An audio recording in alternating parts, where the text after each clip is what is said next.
महाकुंभ में है साधु संत की यही पुकार कि बनाओ सनातन बोर्ड और हटाओ वक्फ बोर्ड।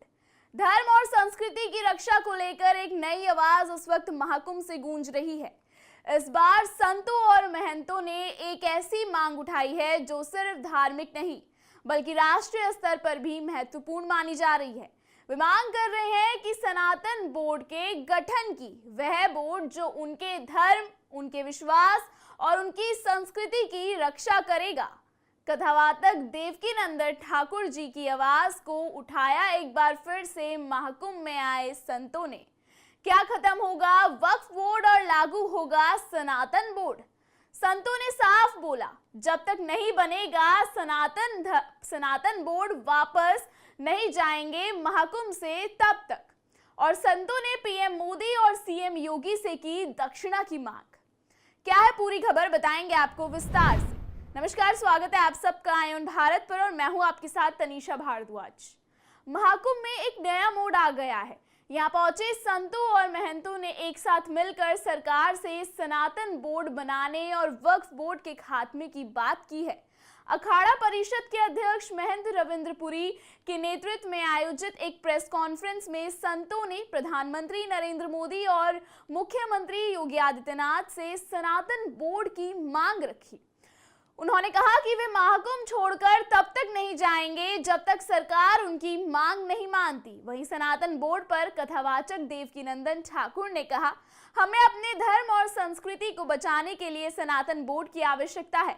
उन्होंने 27 जनवरी को एक धर्म संसद आयोजित करने की घोषणा करते हुए कहा कि इस संसद में सनातन बोर्ड के संविधान का मसौदा तैयार किया जाएगा।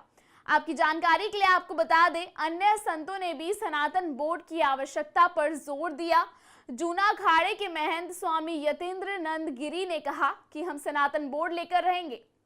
वहीं आनंद अखाड़े के पीठाधीश्वर स्वामी बालक नंद गिरी ने कहा, सनातन परंपरा पूरे विश्व में व्याप्त है और हमें अपने मठ मंदिरों को बचाने के लिए सनातन बोर्ड की आवश्यकता है।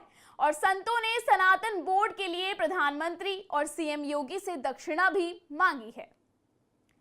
वक्फ बोर्ड के खात्मे की बात हो और दूसरी तरफ ओवैसी का बयान ना हो, ऐसा कैसे हो सकता है भला? वक्फ को लेकर सरकार पर निशाना साधते हुए असदुद्दीन ओवैसी कहते हैं कि मोदी से कहूंगा, अगर वक्फ का कानून बनेगा तो पूरे भारत में विद्रोह की आग चलेगी। दिल्ली में आप पार्टी की सरकार है, वह बताए कि वक्फ बोर्ड क्यों नहीं बनाया गया। साल 2024 में कथावाचक देवकीनंदन ठाकुर ने सनातन बोर्ड के गठन की मांग उठाई थी। वे अपनी कथाओं में लगातार देश के मठों और मंदिरों को सरकारी नियंत्रण से मुक्त करने और सनातन बोर्ड द्वारा मठों और मंदिरों के संचालन का जिम्मा उठाए जाने की मांग करते आ रहे हैं। वे मांग कर रहे हैं कि यह बोर्ड शंकराचार्य और संतों के अधीन होना चाहिए ताकि मठों और मंदिरों का संचालन संतों के हाथ में ही रहे और मंदिरों की व्यवस्थाओं को अच्छे से संचालित किया जा सके। बीते वर्ष 16 नवंबर को दिल्ली में हुई धर्म संसद में वक्फ बोर्ड की तरह सनातन बोर्ड के गठन की मांग के साथ ही कृष्ण जन्मभूमि निर्माण और तिरुपति बालाजी मंदिर के प्रसाद में मिलावट करने वालों पर कठोर कार्रवाई की मांग की गई थी। और उसी के बाद देवकीनंदन ठाकुर जी ने इस मुद्दे को उठाया था। अब आपको बताते हैं कि सनातन बोर्ड कैसे बनेगा। महाकुंभ में इस बोर्ड के स्वरूप को लेकर कहा था कि इस बोर्ड में देश के सभी मठों और छोटे छोटे मंदिरों से जुड़े संतों और महंतों की राय शामिल की जाएगी। इसके बाद इस बोर्ड का गठन किया जाएगा। इसके बाद सबकी सहमति से इसका अध्यक्ष चुना जाएगा। बोर्ड का मुख्य काम मठों और मंदिरों का बेहतर संचालन और सनातन धर्म का प्रसार होगा। इस बोर्ड से देश के सभी 13 अखाड़ों के संत जुड़ेंगे।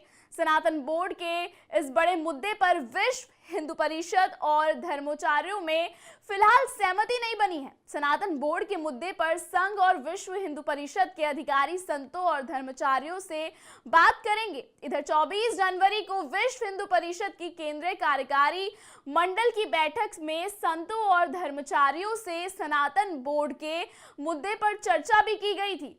उधर संतों ने कह दिया है कि सनातन बोर्ड लिए बिना वह कुंभ नहीं छोड़ेंगे। उनका मानना है कि अब वक्फ बोर्ड का खात्मा और सनातन बोर्ड की घोषणा होनी चाहिए। दोनों ही उनके मुद्दे हैं जिन पर उन्हें सरकार से आश्वासन चाहिए। फिलहाल इस स्पेशल रिपोर्ट में इतना ही। लगातार इस तरीके की खबरों को देखने के लिए बने रहिए आईऑन भारत पर।